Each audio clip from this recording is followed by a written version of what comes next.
എന്നും തുറക്കുന്ന വാതിലേ, നിത്യസഹായത്തിൻ പൂന്തന്നലേ. മുട്ടുമ്പോൾ എന്നും തുറക്കുന്ന വാതിലേ, നിത്യസഹായത്തിൻ പൂന്തന്നലേ. സ്വർഗത്തിലെന്നും വിളങ്ങുന്ന താരമേ, സ്നേഹത്തിൻ നിലയനമേ. സ്വർഗത്തിലെന്നും വിളങ്ങുന്ന താരമേ, സ്നേഹത്തിൻ നിലയനമേ. അമ്മേ ത്യാഗത്തിൻ നിറകൂടമേ. എൻ്റെ പേര് ഫാദർ തോമസ് കൊച്ചുകരോട്ട്.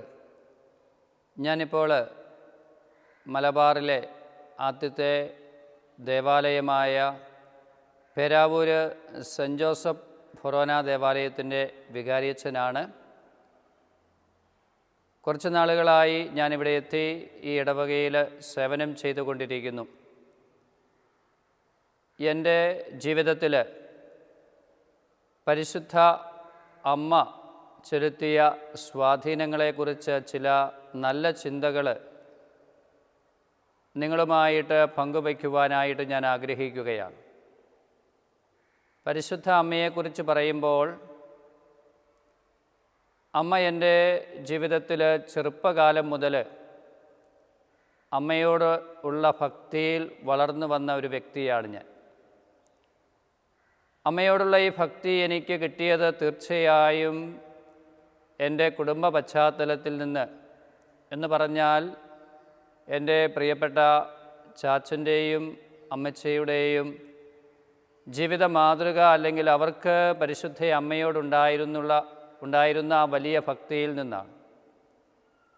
അപ്പോൾ തീർച്ചയായും അവർ എനിക്ക് കാണിച്ചു തന്ന ആ വലിയ മാതൃക, കുഞ്ഞുനാൾ മുതൽ എന്നെ ഉദരത്തിൽ വഹിച്ച് മുലയൂട്ടി വളർത്തുകയും കുഞ്ഞുനാളിൽ എൻ്റെ കൈപിടിച്ച് അല്ലെങ്കിൽ എന്നെ നയിച്ച ആ നിമിഷങ്ങളിലൊക്കെ ഇവർ പരിശുദ്ധ അമ്മയോട് കാട്ടിയിരുന്ന വലിയ ഭക്തി എൻ്റെ ജീവിതത്തിൽ സ്വാധീനം ചെലുത്തിയിട്ടുണ്ട്. ഞാൻ അറിഞ്ഞോ അറിയാതെയോ കുഞ്ഞുനാൾ മുതൽ എനിക്ക് മാതാവിനോട് വലിയ ഭക്തി ഉണ്ടായിരുന്നു. വീട്ടിൽ ചാച്ചനും അമ്മച്ചിയും അല്ലെങ്കിൽ കുടുംബാംഗങ്ങൾ എല്ലാവരും ചേർന്ന്, ഞങ്ങൾ 10 മക്കളാണ്, ഞങ്ങളുടെ തറവാട്ടിലാണ് നിന്നിരുന്നത്. ഇപ്പോൾ ഞങ്ങൾ മലബാറിലെ പൈസക്കരി എന്ന് പറയുന്ന ഇടവകയിലാണ് എൻ്റെ കുടുംബം താമസിക്കുന്നത്. അതിനു മുൻപ് ഞങ്ങൾ പാലാ കൊഴുവനാൽ ഇടവകയിൽ നിന്നാണ് ഞങ്ങൾ മലബാറിലേക്ക് കടന്നു വന്നത്.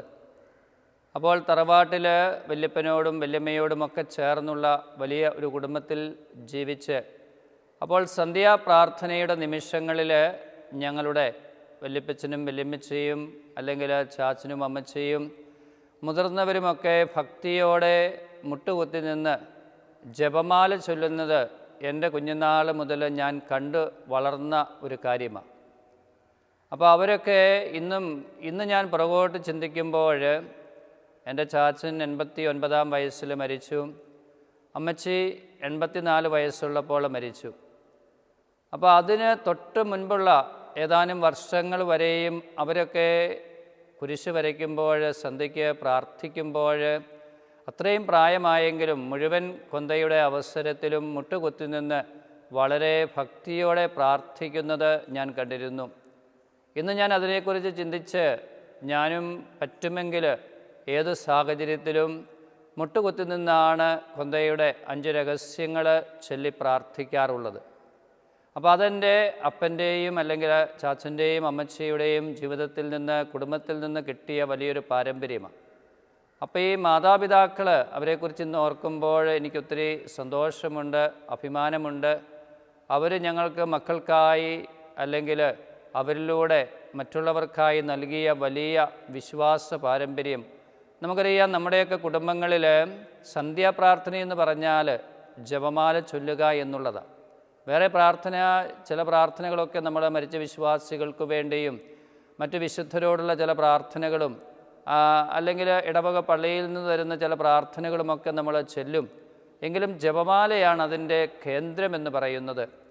അപ്പോൾ എന്തെല്ലാം സാഹചര്യമുണ്ടായാലും എൻ്റെ ചാച്ചൻ്റെയും അമ്മച്ചിയുടെയും കാര്യം ഓർക്കുമ്പോൾ വീട്ടിൽ എന്തെല്ലാം വലിയ ആഘോഷങ്ങൾ നടന്നാലും, കല്യാണമായാലും മറ്റു കാര്യങ്ങളായാലും, എത്രമാത്രം അതിഥികൾ വന്നാലും, എത്ര തിരക്കുണ്ടെങ്കിലും, രാത്രി 10 മണി സമയമായാലും മുഴുവൻ കൊന്ത ചൊല്ലിയിട്ട് നമ്മൾ അത്താഴം കഴിക്കുക അല്ലെങ്കിൽ മറ്റു കാര്യങ്ങളിലേക്ക് കടന്നു പോവുകയുള്ളൂ. അതിനവർ ഒരിക്കലും ഒരു ഭംഗം വരുത്തിയതായിട്ട് ഞാൻ എൻ്റെ ജീവിതത്തിൽ ഇന്ന് വരെ കണ്ടിട്ടില്ല. ഒരിക്കൽ പോലും കുരിശ് വരയ്ക്കാതെ ഇരുന്നിട്ടില്ല. അതാ ജപമാല, അമ്മയോടുള്ള ഭക്തി. കൂടാതെ ചാച്ചനൊക്കെ ഞാനിപ്പോൾ ഓർക്കുന്നുണ്ട്, കുരിശുവര കഴിഞ്ഞ് അവർ നിശബ്ദതയിൽ കുറേ സമയം പ്രാർത്ഥിക്കും.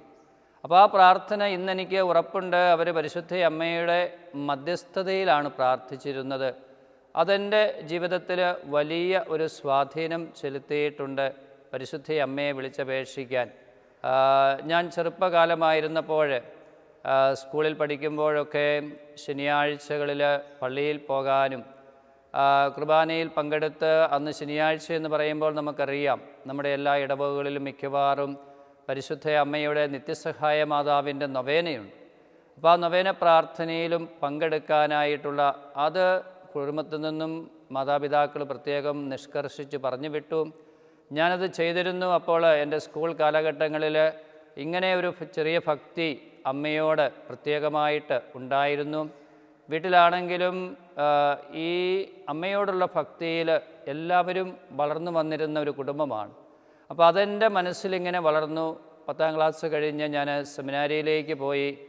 സെമിനാരിയിൽ പഠിക്കുമ്പോഴായാലും പരിശുദ്ധ അമ്മയോടൊന്ന് പ്രാർത്ഥിക്കണം.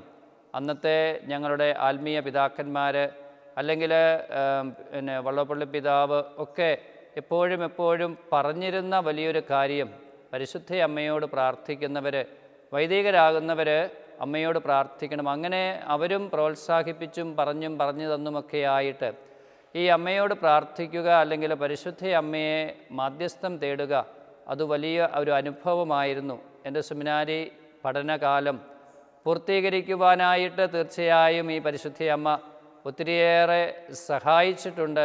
അമ്മയോടുള്ള പ്രാർത്ഥന നമ്മളുടെ പല ആവശ്യങ്ങളിലും ഈ പരിശുദ്ധ അമ്മ നമ്മളെ സഹായിച്ചിരുന്നു. പരീക്ഷാ കാലഘട്ടങ്ങളിൽ അല്ലെങ്കിൽ നമ്മുടെ കുടുംബത്തിലെ എന്തെങ്കിലും പ്രത്യേക ആവശ്യങ്ങളുടെ നിമിഷം അമ്മയോട് മാധ്യസ്ഥം വഹിച്ച് പ്രാർത്ഥിച്ചാൽ, അല്ലെങ്കിൽ നമ്മുടെ ജീവിതത്തിലെ ചെറിയ അനുദിന ജീവിതത്തിലെ കുഞ്ഞു കാര്യങ്ങളായിരിക്കാം, അമ്മയോടൊരു ഭക്തി പ്രകടിപ്പിച്ചുകൊണ്ട് ഒരു 9 എത്രയും ദയുള്ള മാതാവെയോ, അല്ലെങ്കിൽ ഒരു 33 എത്രയും ദയുള്ള മാതാവെയോ, അല്ലെങ്കിൽ ഒരു ജപമാല ചൊല്ലി പ്രാർത്ഥിച്ചു കഴിയുമ്പോൾ ഏത് വലിയ കാര്യമായാലും ചെറിയ കാര്യമായാലും നമ്മൾ വ്യക്തിപരമായി ആഗ്രഹിക്കുന്നത് പരിശുദ്ധ അമ്മ നൽകിയിരുന്ന വലിയ ഒരു അനുഭവം എൻ്റെ ജീവിതത്തിൽ ഉണ്ടായിരുന്നു.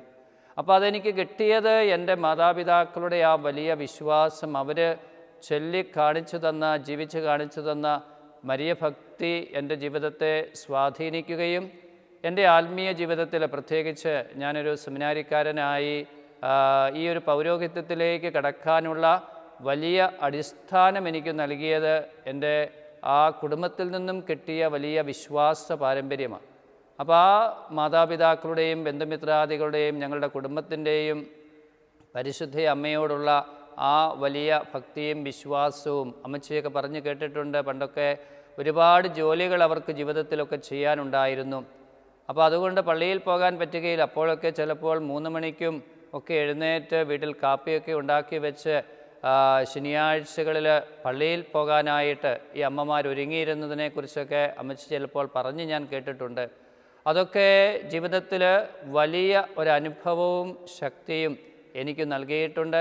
അമ്മയെ വിളിച്ചപേക്ഷിക്കാൻ ഞാൻ സെമിനാരി കാലഘട്ടം മുഴുവൻ എനിക്ക് ഈ ഒരു വലിയ ശക്തിയായിട്ട് എൻ്റെ ഏത് പ്രതിസന്ധികളിലും പരിശുദ്ധ അമ്മ കൂടെ ഉണ്ടായിരുന്നുവെന്ന് എടുത്തു പറയേണ്ട ഒരു കാര്യമാണ്.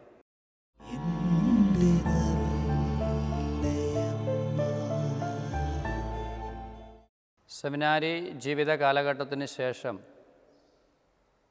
എൻ്റെ പൗരോഹിത്യം 1994 ഡിസംബർ മാസം 28-ാം തീയതിയാണ് ഞാൻ വൈദികനായത്.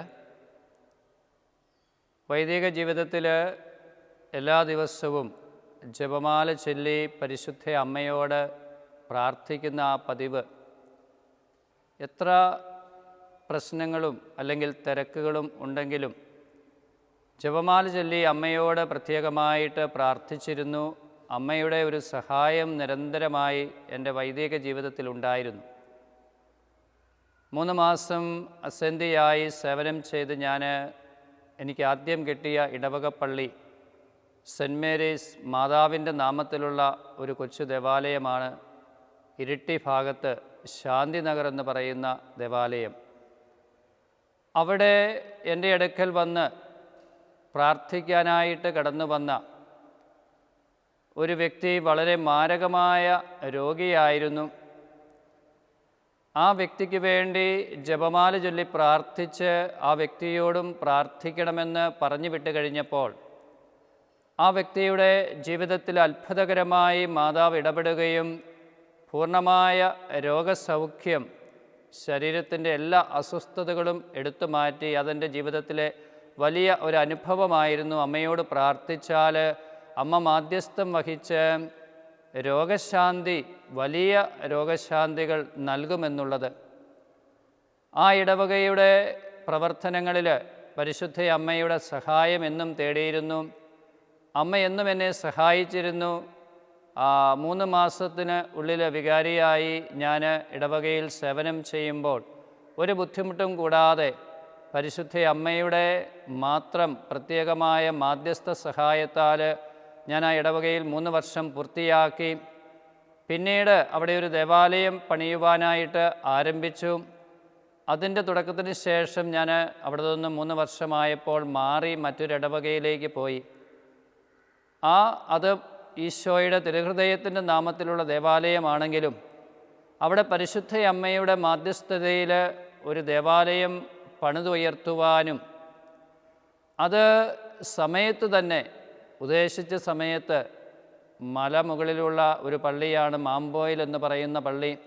പക്ഷേ അവിടെ ഈ ദേവാലയത്തിൻ്റെ പണികൾ കൃത്യസമയത്ത് പൂർത്തീകരിച്ച് വെഞ്ചരിക്കുവാൻ ഇടവക ജനത്തിന് വലിയ ഒരു അനുഗ്രഹമായി തീരാൻ എന്നെ സഹായിച്ചതും പരിശുദ്ധ അമ്മയാണ്. അമ്മയോട് ഞാൻ നിരന്തരം പ്രാർത്ഥിച്ചിരുന്നു. ദിവ്യകാരുണ്യം എഴുന്നള്ളിച്ച് വെച്ച് എല്ലാ ദിവസവും രാവിലെ 5:30 പ്രാർത്ഥിക്കുമ്പോൾ അമ്മയുടെ ജപമാലയാണ് ഞാനെന്നും ചൊല്ലിയിരുന്നത്. അപ്പോൾ അവിടെ എന്നോട് ഞാൻ ധ്യാനത്തിന് ചെന്നപ്പോൾ പ്രാർത്ഥിക്കാനായിട്ട് ഞാൻ ഒരാളുടെ അടുക്കൽ, ഒരച്ഛൻ്റെ അടുക്കൽ ചെല്ലുമ്പോൾ അച്ഛൻ എന്നോട് പറഞ്ഞു, അച്ഛൻ മുട്ടുകുത്തി നിന്ന് പരിശുദ്ധ അമ്മയോട് പ്രാർത്ഥിക്കുന്നതായിട്ട് കാണുന്നുണ്ട്. അത് ആ ഇടവകയുടെ എല്ലാ നന്മയ്ക്കും കാരണമായിട്ട് തീരും. അപ്പോൾ അങ്ങനെ വലിയൊരു അത്ഭുതം അവിടെയും പരിശുദ്ധ അമ്മ എൻ്റെ ജീവിതത്തിൽ പ്രവർത്തിച്ചു. തുടർന്ന് ഞാൻ പഠിക്കുവാനായിട്ട് റോമിലേക്ക് പോകുമ്പോൾ അവിടെ ചെന്ന് പഠനം ആരംഭിച്ചു. എൻ്റെ ലൈസൻഷ്യേറ്റ് എന്ന് പറയുന്ന 2 വർഷത്തെ പഠനങ്ങൾക്ക് ശേഷം ഡോക്ടറേറ്റ് ചെയ്യുവാനായിട്ട് അഭിമന്യ പിതാവ്, വലിയവറ്റം പിതാവ് അനുവദിച്ചു. അങ്ങനെ പഠിച്ച് ഒരു 2.5 വർഷം പഠനത്തിൻ്റെ തീസിസൊക്കെ എഴുതിയത് പ്രൊഫസറുടെ കയ്യിൽ ഇങ്ങനെ കൊടുക്കും. പക്ഷേ ഒന്നാമത്തെ പ്രൊഫസർ ഒത്തിരിയേറെ തിരക്കുള്ളൊരു വ്യക്തിയായിരുന്നു. അദ്ദേഹം 1-ാമത്തെ ചാപ്റ്റർ വാങ്ങിവെച്ചു, 2-ാമത്തെ ചാപ്റ്റർ വാങ്ങിവെച്ചു. 5 അധ്യായങ്ങളായിരുന്നു ഉണ്ടായിരുന്നത്. ഈ 5ഉം എഴുതി കൊടുത്തിട്ടും അദ്ദേഹം മറുപടിയൊന്നും പറയുകയോ ഇങ്ങോട്ടത് തിരികെ തരികയോ കറക്റ്റ് ചെയ്ത് തരികയോ ചെയ്തിരുന്നില്ല.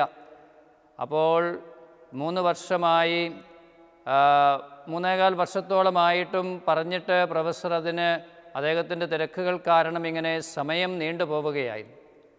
അപ്പം ഞാൻ അന്ന് ഇങ്ങനെ ആലോചിച്ചു. അപ്പോൾ ഞാനൊരു വഴി കണ്ടെത്തി. എല്ലാ ദിവസവും ദേവാലയത്തിൽ ഞാൻ താമസിച്ചിരുന്ന ഹൗസിൻ്റെ ചാപ്പലിൽ പോയി മുട്ടുകുത്തി ദിവ്യകാരുണ്യത്തിൻ്റെ മുൻപിൽ അമ്മയോട് ജപമാല ചൊല്ലി ഞാൻ പ്രാർത്ഥിക്കുവാനായിട്ട് തുടങ്ങി. 1 ആഴ്ചയായി, 2 ആഴ്ചയായി, 1 മാസം 33 ദിവസങ്ങൾ അല്ലെങ്കിൽ 10-40 ദിവസങ്ങൾ അടുത്തായപ്പോഴേക്കും പ്രൊഫസർ എന്നെ വിളിച്ച് 1-ാമത്തെ ചാപ്റ്റർ എൻ്റെ കയ്യിൽ തന്നു, 2-ാമത്തെ ചാപ്റ്റർ തന്നു. അങ്ങനെ ഏകദേശം 3 മാസത്തിനുള്ളിൽ ഈ പ്രൊഫസർ ഞാൻ കൊടുത്ത എൻ്റെ ഡോക്ടറേറ്റ് തീസിസിൻ്റെ കാർഡിനൽ ന്യൂമാനെക്കുറിച്ചാണ് ഞാൻ എഴുതിയത്. അപ്പോൾ ആ ന്യൂമാനും മാതാവിൻ്റെ വലിയ മരിയ ഭക്തനായിരുന്നു. അദ്ദേഹത്തിൻ്റെ മാധ്യസ്ഥതയും അതോടൊപ്പം പരിശുദ്ധ അമ്മയോട് നിരന്തരമായി മുട്ടുകുത്തി പ്രാർത്ഥിച്ചപ്പോൾ എൻ്റെ തീസിസ് ഒന്നാമത്തെ പ്രൊഫസർ അംഗീകരിച്ചു. തുടർന്ന് രണ്ടാമത്തെ ആൾക്ക് കൊടുത്തു. മൂന്നാമത്തെ ആൾക്കും കൊടുത്തത് പൂർത്തീകരിച്ച് ഡിഫൻസ് നടത്തുവാൻ സാധിച്ചു. അത്ഭുതമെന്ന് പറയേണ്ടത്, ഈ ഒന്നാമത്തെ പ്രൊഫസർ വളരെ തിരക്കുള്ളയാളായിരുന്നു, ചെറുപ്പക്കാരനാണ്, നല്ല ഒരു ദൈവശാസ്ത്രജ്ഞനാണ്. എൻ്റെ ഡോക്ടറേറ്റ് പൂർത്തീകരിച്ച് ഞാൻ റോമിൽ നിന്നും പോന്ന് ഒരു 6 മാസം കഴിഞ്ഞ് ഞാൻ അറിയുന്നത് ചെറുപ്പക്കാരനായ ഈ പ്രൊഫസർ പെട്ടെന്ന് മരിക്കുന്നതായിട്ടാണ്. അപ്പോൾ ഞാൻ എൻ്റെ ഈ തീസിസ് പൂർത്തീകരിച്ച് ആ സമയത്ത് പോന്നില്ലായിരുന്നുവെങ്കിൽ എൻ്റെ ഈ തീസിസ് വീണ്ടും ഞാൻ എഴുതേണ്ടി വരുമായിരുന്നു, അല്ലെങ്കിൽ അതിനുവേണ്ടി ഒത്തിരി സമയം കളയേണ്ടി വരുമായിരുന്നു. പക്ഷേ പരിശുദ്ധ അമ്മ അവിടെ വേണ്ട സമയത്ത് കാനായിലെ കല്യാണ വിരുന്നിൽ ഇടപെട്ടതുപോലെ എൻ്റെ ജീവിതത്തിൽ ഇടപെട്ട് എന്നെക്കൊണ്ട് പ്രാർത്ഥിപ്പിച്ച് പ്രൊഫസറിൽ അതിനൊരു തീരുമാനമുണ്ടാക്കി എൻ്റെ ആ പഠന സാഹചര്യം പൂർത്തീകരിച്ച് തന്ന് എന്നെ വിടുകയായിരുന്നു. അപ്പോൾ അതെൻ്റെ ജീവിതത്തിലെ വലിയൊരു അനുഭവമാണ്. കാരണം നമ്മൾ അന്യനാട്ടിൽ പോയി പഠിക്കുന്നു, ഒത്തിരി പൈസ മുടക്കിയാണ് പഠിക്കുന്നത്. പഠിച്ചത് പൂർത്തീകരിച്ച് തിരിച്ചു പോരാൻ പറ്റാതെ വരിക, അല്ലെങ്കിൽ അങ്ങനെ ഒരു സാഹചര്യം ഉണ്ടാവുക. പക്ഷേ അമ്മയുടെ ശക്തമായ ഇടപെടൽ, ഞാൻ കരഞ്ഞ് നിലവിളിച്ച് പ്രാർത്ഥിച്ചപ്പോൾ പരിശുദ്ധ അമ്മ എന്നെ കേട്ട് എൻ്റെ ആ പഠനം പൂർത്തീകരിക്കാനായിട്ട് എന്നെ ഒത്തിരി സഹായിച്ചു.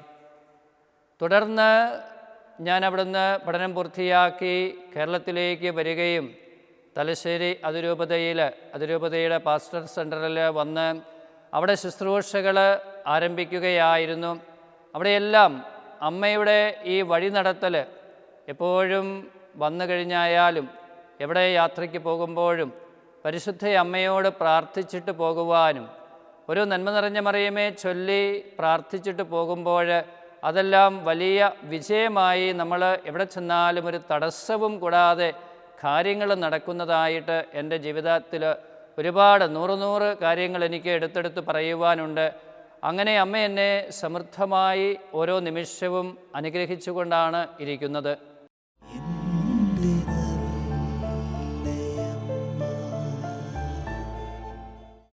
എൻ്റെ പഠനങ്ങൾക്ക് ശേഷം ഞാൻ കേരളത്തിൽ തിരിച്ചു വന്ന് തലശ്ശേരി അതിരൂപതയിൽ സന്ദേശഭവൻ എന്ന് പറയുന്ന ഞങ്ങളുടെ പാസ്റ്ററൽ സെൻ്ററിലാണ് എൻ്റെ ശുശ്രൂഷകൾ വീണ്ടും ആരംഭിക്കുന്നത്. അവിടെ ആയിരിക്കുമ്പോൾ ബഹുമാനപ്പെട്ട പാമ്പളാനീച്ചൻ്റെ നേതൃത്വത്തിലുള്ള ആൽഫ ഇൻസ്റ്റിറ്റ്യൂട്ടിൻ്റെ ഡീൻ ഓഫ് സ്റ്റഡീസായിട്ട് 9 വർഷത്തോളം ശുശ്രൂഷ ചെയ്തു. ഇവിടെ ഈ ആൽഫ ഇൻസ്റ്റിറ്റ്യൂട്ട് നിങ്ങളിൽ പലരും കേട്ടിട്ടുണ്ടാകും. ദൈവശാസ്ത്രം പഠിപ്പിക്കുവാനായിട്ട് നമ്മൾ ആരംഭിച്ച ഒരു സ്ഥാപനം. അപ്പോൾ ആ സ്ഥാപനം ഇന്ന് ലോകപ്രശസ്തമായി വളരെ ആളുകൾക്ക് ദൈവത്തെ അറിയുവാനുള്ള അവസരമൊരുക്കി. അപ്പോൾ അതിൻ്റെ അടിസ്ഥാനം എന്ന് പറയുന്നത് സത്യത്തിൽ മുട്ടുകുത്തി നിന്ന് പരിശുദ്ധ അമ്മയോടുള്ള ഞങ്ങളുടെ പ്രത്യേകമായ പ്രാർത്ഥനയാണ്. പ്രാർത്ഥനയിൽ അടിയുറച്ച് ആരംഭിച്ച ഒരു സ്ഥാപനമാണത്. അതിന് വേറെ ഭൗതികമായ അല്ലെങ്കിൽ ബുദ്ധിപരമായ അല്ലെങ്കിൽ മറ്റ് എന്തെങ്കിലും സാഹചര്യങ്ങളല്ല അതിനെ അതാക്കി തീർത്തിരിക്കുന്നത്. ആയിരക്കണക്കിന് ആളുകൾ ലോകത്തിൻ്റെ നാനാഭാഗങ്ങളിലുള്ളവർ ശാലോം ടിവിയുടെ സഹായത്താലും കൂടെ ആയിട്ട് ഈ ഒരു ദൈവശാസ്ത്ര ഇൻസ്റ്റിറ്റ്യൂട്ട് ആരംഭിക്കുമ്പോഴും അതിൻ്റെ തുടർച്ചയിലും ഇന്നും അതിൻ്റെ അടിസ്ഥാനം എന്ന് പറയുന്നത് പരിശുദ്ധ അമ്മയോട് ഞങ്ങൾ പ്രത്യേകമായി ഭക്തി പ്രകടിപ്പിക്കുകയും പ്രാർത്ഥിക്കുകയും ചെയ്തപ്പോഴാണ്. അതിൻ്റെ ഉദാഹരണമെന്ന് പറഞ്ഞാൽ ഞങ്ങളുടെ പാസ്റ്റർ സെൻ്റർ പരിശുദ്ധ അമ്മയുടെ മധ്യസ്ഥതയിലുള്ള ഒരു സ്ഥാപനമാണ്. അവിടെ രാവിലെ 5:30 മണിക്ക് വിശുദ്ധ കുർബാന എഴുന്നള്ളിച്ച് വെച്ച് അമ്മയുടെ ജപമാല ചൊല്ലി പ്രാർത്ഥിച്ച് ഞങ്ങളുടെ ജോലികൾ ഞങ്ങൾ ആരംഭിക്കും.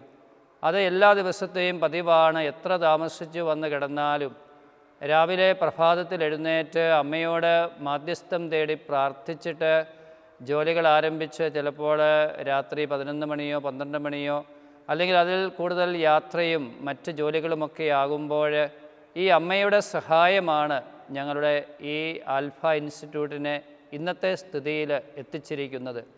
അതോടൊപ്പം ഞാനവിടെ സന്ദേശഭവൻ്റെ അല്ലെങ്കിൽ പാസ്റ്റർ സെൻ്ററിൻ്റെ ഡയറക്ടറായി തീർന്ന അവസരത്തിൽ അവിടെ ഒരു കെട്ടിടം പണിയുവാനായിട്ട് പുതിയ സൗകര്യങ്ങൾ ഒരുക്കാനായിട്ടുള്ള ഒരു തീരുമാനം അഭിയന്ത പിതാവ് ഞങ്ങൾക്ക് നൽകി. അതിൻ്റെ വെളിച്ചത്തിൽ കുറേ വർഷങ്ങളായി നടക്കാതെ പല തടസ്സങ്ങളായിട്ട് കിടന്നിരുന്ന ആ സ്ഥാപനത്തിലെ ആ വിഭാഗം അല്ലെങ്കിൽ ആ ഒരു പുതിയ കെട്ടിടത്തിൻ്റെ പണി വളരെ സുഗമമായി പരിശുദ്ധ അമ്മയുടെ മാധ്യസ്ഥത, അത് ഉദാഹരണം പറഞ്ഞാൽ വൈകുന്നേരമൊക്കെ സമയം കിട്ടുമ്പോൾ ഈ കെട്ടിടം പണിയുന്നതിൻ്റെ മുകളിൽ പോയി കൊന്ത ചൊല്ലി എത്രയും ദയുള്ള മാതാവേ എന്നുള്ള പ്രാർത്ഥന ചൊല്ലി ഞാൻ തന്നെ പ്രാർത്ഥിച്ചിരുന്നു. അപ്പോൾ ആ പ്രാർത്ഥനകൾ അമ്മ സ്വർഗത്തിൽ യേശുവിൻ്റെ സന്നിധിയിലെത്തിച്ച് ഒരപകടവും ഉണ്ടാകാതെ അല്ലെങ്കിൽ ഒരു തടസ്സവും ഉണ്ടാകാതെ ഒരു പ്രതിസന്ധിയും ഉണ്ടാകാതെ അത് മുൻപോട്ട് കൊണ്ടുപോകുവാനായിട്ട് അത്ഭുതകരമായി സമയത്ത് പൂർത്തീകരിക്കാനായിട്ട് പരിശുദ്ധ അമ്മയുടെ സഹായം ഉണ്ടായിരുന്നു. അതോടൊപ്പം സന്ദേശഭവനിലായിരുന്ന എൻ്റെ 9 വർഷത്തെ ശുശ്രൂഷ കാലഘട്ടങ്ങളിൽ ഓരോ നിമിഷവും അമ്മയുടെ വലിയ സഹായം. ആൽഫ ഇൻസ്റ്റിറ്റ്യൂട്ടിൻ്റെ കാര്യം ഞാൻ പറഞ്ഞു. ഞങ്ങൾ കേരളത്തിൽ അങ്ങോളം ഇങ്ങോളം ഈ ആൽഫ ഇൻസ്റ്റിറ്റ്യൂട്ടിൻ്റെ സെൻറ്ററുകളുണ്ട്. അങ്ങോട്ട് വണ്ടിക്കാണ് യാത്ര ചെയ്യുക. ചിലപ്പോഴൊക്കെ സ്വയം വാഹനമോടിച്ച് പോകും, അല്ലെങ്കിൽ ചിലപ്പോൾ ഡ്രൈവർമാരുണ്ടാകും. അപ്പോഴൊക്കെ ഞാൻ തന്നെ പോകുമ്പോൾ അവസരത്തിലെല്ലാം ജപമാല ചൊല്ലി പ്രാർത്ഥിച്ചുകൊണ്ടാണ് പോയിരുന്നത്. ഒരുപാട് ജപമാല തന്നെ 2, 3, 4 മണിക്കൂറുകൾ അങ്ങോട്ട് വണ്ടി ഓടിക്കണം, തിരിച്ചും ഓടിക്കണം. അങ്ങനെ ക്ലാസ് എടുക്കാൻ പോകുമ്പോഴെല്ലാം. അപ്പോൾ ഉച്ച കഴിഞ്ഞൊക്കെ ചിലപ്പോൾ യാത്ര ചെയ്യുമ്പോൾ നിങ്ങൾക്കറിയാം, ചിലപ്പോൾ മനുഷ്യരായതുകൊണ്ട് ഉറക്കം വരും. അപ്പോൾ അല്ലെങ്കിൽ അപകടങ്ങൾ നമ്മളുടെ കേരളത്തിലെ റോഡിൽ യാത്ര ചെയ്യുമ്പോൾ ഒത്തിരിയേറെ ഉണ്ടാകാറുണ്ട്. പക്ഷേ പല അവസരത്തിലും ജപമാലയെടുത്ത് കൊന്ത ചെല്ലാനായിട്ട് തുടങ്ങി വാഹനമോടിച്ചാൽ അടുത്ത സെക്കൻഡിൽ തന്നെ അത്ഭുതകരമായ പല അപകടങ്ങളിൽ നിന്നും വലിയ പാഞ്ഞു വരുന്ന ലോറികൾ അല്ലെങ്കിൽ പാഞ്ഞു വരുന്ന ബസ്സുകൾ, അതിൽ നിന്നൊക്കെ സെക്കൻഡുകൾക്ക് ഉള്ളിൽ രക്ഷപ്പെട്ട അനുഭവം, 100 അനുഭവം ഞാൻ ഈ 9 വർഷം കൊണ്ട് ഒരുപാട് കിലോമീറ്ററുകൾ, 5 ലക്ഷം കിലോമീറ്ററോളം സ്വന്തം വാഹനം ഓടിക്കുകയോ അല്ലെങ്കിൽ യാത്ര ചെയ്യുകയോ ചെയ്തിട്ടുണ്ട്. അവിടെയൊക്കെ സംരക്ഷണമായി പരിശുദ്ധ അമ്മ ഉണ്ടായിരുന്നു എന്ന് എനിക്ക് നേരിട്ട് തോന്നിയിട്ടുണ്ട്. അപ്പോൾ വണ്ടിയുടെ എൻ്റെ വാഹനത്തിൻ്റെ ചുറ്റുപാടുമുള്ള ഈ വാഹനത്തിൽ നിങ്ങൾക്കറിയാം, ഈ ഡോറിൻ്റെ സൈഡിലൊക്കെ ചെറിയ സ്ഥലമുണ്ട്. അവിടെ ജപമാലകൾ സൂക്ഷിച്ചിരുന്നു. ഡ്രൈവറുടെ സീറ്റിലായാലും മറുവശത്തായാലും പുറകിലായാലും. അപ്പോൾ എവിടെയായാലും ഈ ജപമാല എടുത്ത് ചെല്ലുന്നൊരു പതിവ് എനിക്കുണ്ടായിരുന്നു. അതെനിക്കൊരു ഇൻസ്പിറേഷൻ നേരത്തെ തന്നെ കിട്ടിയിട്ടുണ്ടായിരുന്നു. അപ്പോൾ അതിലൂടെ എനിക്ക് അല്ലെങ്കിൽ എൻ്റെ കൂടെ യാത്ര ചെയ്യുന്നവർക്ക് ഒരു സംരക്ഷണമായിട്ട് എപ്പോഴും അമ്മയുണ്ടായിരുന്നു. ഞാൻ ഓർക്കുന്നുണ്ട്, ഒരിക്കൽ കൊന്ത ചെല്ലാനങ്ങ് ആരംഭിച്ചു, ഒരു ലോറി പാഞ്ഞു വരുന്നു. അത് റോങ്ങായിട്ടാണ് കയറി വരുന്നത്. അത്ഭുതകരമായ 1/2 സെക്കൻഡിന് എന്നതുപോലെ രക്ഷപ്പെട്ട ഒത്തിരി അനുഭവങ്ങൾ എൻ്റെ ജീവിതത്തിൽ ഓരോ ദിവസവും അമ്മ പ്രദാനം ചെയ്തിട്ടുണ്ട്. അപ്പോൾ അതോടൊപ്പം തന്നെ എല്ലാവരും വണ്ടിയിൽ പോകുമ്പോൾ ഡ്രൈവർ വണ്ടി ഓടിക്കുന്ന ഒരുപാട് അവസരങ്ങളുണ്ട്. അപ്പോഴായാലും ഞാൻ ആ മുഴുവൻ സമയവും ഇരുന്ന് ജപമാല ചൊല്ലാനും അമ്മയോട് പ്രാർത്ഥിക്കാനുമായിട്ട് എൻ്റെ ജീവിതത്തിലെ പ്രാർത്ഥനയുടെ വലിയൊരു അനുഭവം അമ്മയോടുള്ള ഈ ജപമാലയായിരുന്നു. അത് യാത്രയിലായാലും അല്ലെങ്കിൽ എല്ലാ ദിവസവും ജപമാല ചൊല്ലി അമ്മയ്ക്ക് കാഴ്ചവെച്ചിരുന്നു. അപ്പോൾ എൻ്റെ ശുശ്രൂഷ മേഖലകളിൽ ഒരു തടസ്സവും അപകടവും ആപത്തും വരാതെ ഒരിക്കലും ഞാൻ വാഹനം ഓടിക്കുമ്പോൾ ഒരു അപകടം ഇതുവരെയും ഉണ്ടായിട്ടില്ല എന്നുള്ളത് എൻ്റെ ജീവിതയാത്രയിൽ വലിയ ഒരു അനുഭവമാണ്. കാരണം ഇന്ന് വാഹനമില്ലാതെ നമുക്ക് ജീവിക്കാനാവുകയില്ല, യാത്ര ചെയ്യാനാവുകയില്ല. പക്ഷേ നമ്മളുടെ ഇന്നത്തെ ഈ കേരളത്തിൻ്റെ സാഹചര്യത്തിൽ അപകടകരമായ മേഖലയിൽ അമ്മയുടെ വലിയ അത്ഭുതകരമായ ഇടപെടലും സംരക്ഷണവും ഉണ്ടായിട്ടുണ്ട് എന്ന് ഞാൻ സാക്ഷ്യപ്പെടുത്തുകയാണ്. അത് തീർച്ചയായും എൻ്റെ മുൻപോട്ടുള്ള യാത്രയിൽ ഞാൻ ഇങ്ങോട്ട് ഈ ഇടവകയിലേക്ക് വികാരിയച്ഛനായിട്ട് പോരുമ്പോഴും ഇപ്പോഴും എൻ്റെ യാത്രകൾക്കിടയിൽ എനിക്ക് സംരക്ഷണമായിട്ടുള്ളത് പരിശുദ്ധ അമ്മയാണ്. അപ്പോൾ ലോകത്തിൽ ഒരുപാട് സ്ഥലങ്ങളിൽ ഞാൻ യാത്ര ചെയ്തിട്ടുണ്ട്.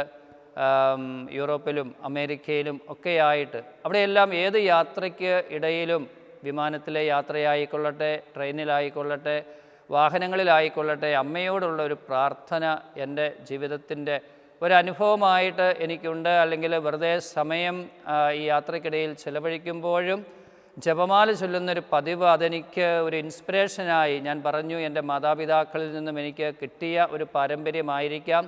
എപ്പോഴും ആ കൊന്തയെടുത്ത് ചെല്ലാനായിട്ട് എനിക്ക് നാണം തോന്നാറില്ല. അല്ലെങ്കിൽ ആ ജപമാല കയ്യിൽ പിടിക്കുവാനും അത് ചൊല്ലുവാനും മറ്റുള്ളവർക്ക് ആ ഒരു അനുഭവം പങ്കുവയ്ക്കുവാനും പല അവസരങ്ങളും ഉണ്ടായിട്ടുണ്ട് എന്നുള്ളത് സന്തോഷകരമായി ഞാനിപ്പോൾ ഓർക്കുകയാണ്.